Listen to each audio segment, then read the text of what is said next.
Good afternoon, everybody. It's Gil Casey again, your lead information officer from the Grizzly Creek Fire Camp. And we're here live with some breaking news with our incident meteorologist, Nathan Heinert. Nathan's from Bismarck, and he came down today to transition in.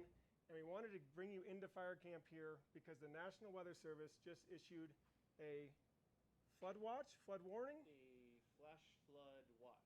Okay, flash flood watch. Let's break that down. Okay, so the flash flood watch was issued about 45 minutes ago, and that was out of the National Weather Service in Grand Junction, Colorado, that has a responsibility for this area.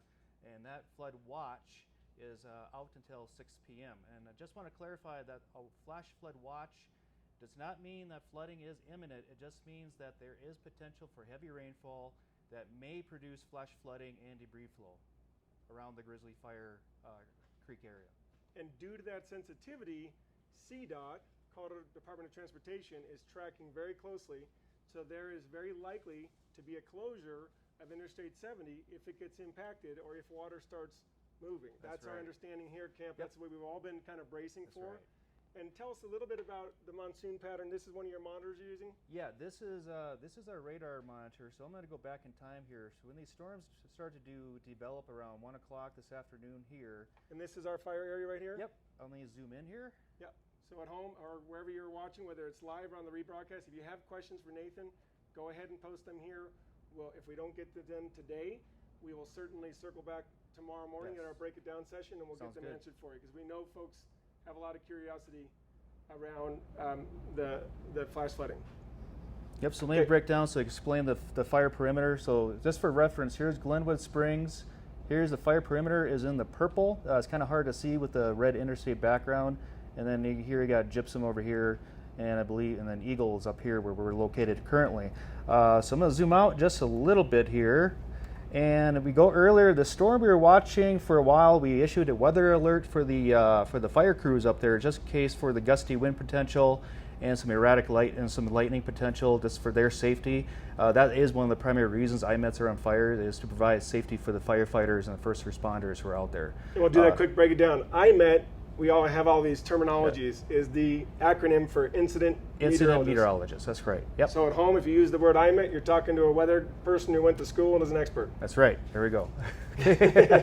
So as we progress in time, the Weather Service in Grand Junction and us here became increasingly a little, see that turn red?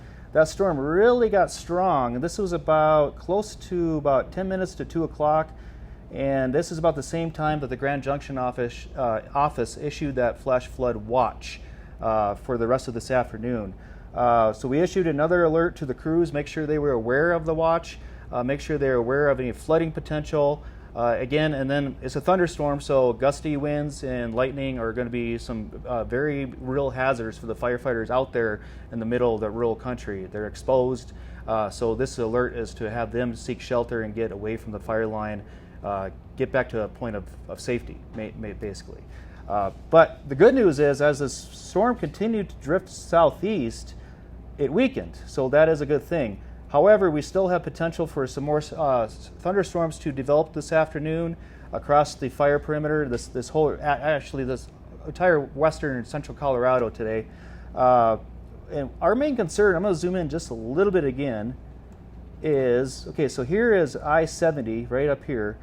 The real threat for any flash flooding, if a storm does get close to I-70 and that really steep terrain around the really steep terrain around I-70, and our main concern is the fire already burned these areas, so there's we call burn scars, and burn scars do not like water. Let's plain and simple. Water is not, it's like concrete. Water is going to flow over those burn scars like nothing's stopping them. There's no soil, there's no vegetation to stop them.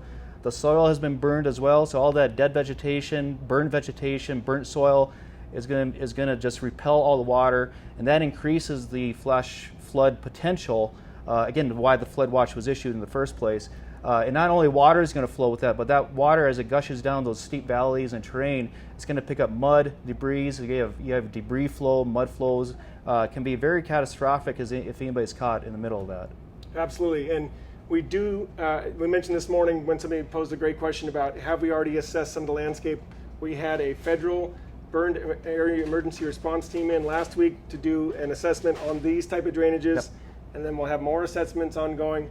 But this is going to be one of those new sort of strange normals. We're used to living in this area and having occasionally the big storms that bring down the big rocks, and we have the teams come out and blast them.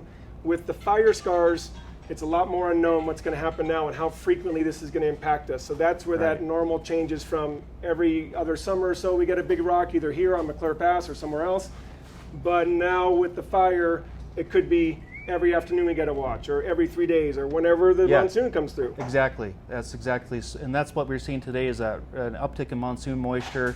Tomorrow is going to be a little drier, so more isolated coverage of storms. We're not really expecting any heavy rainfall, but that pattern just reverses itself Friday and especially into Saturday when the monsoon moisture re-increases across the area.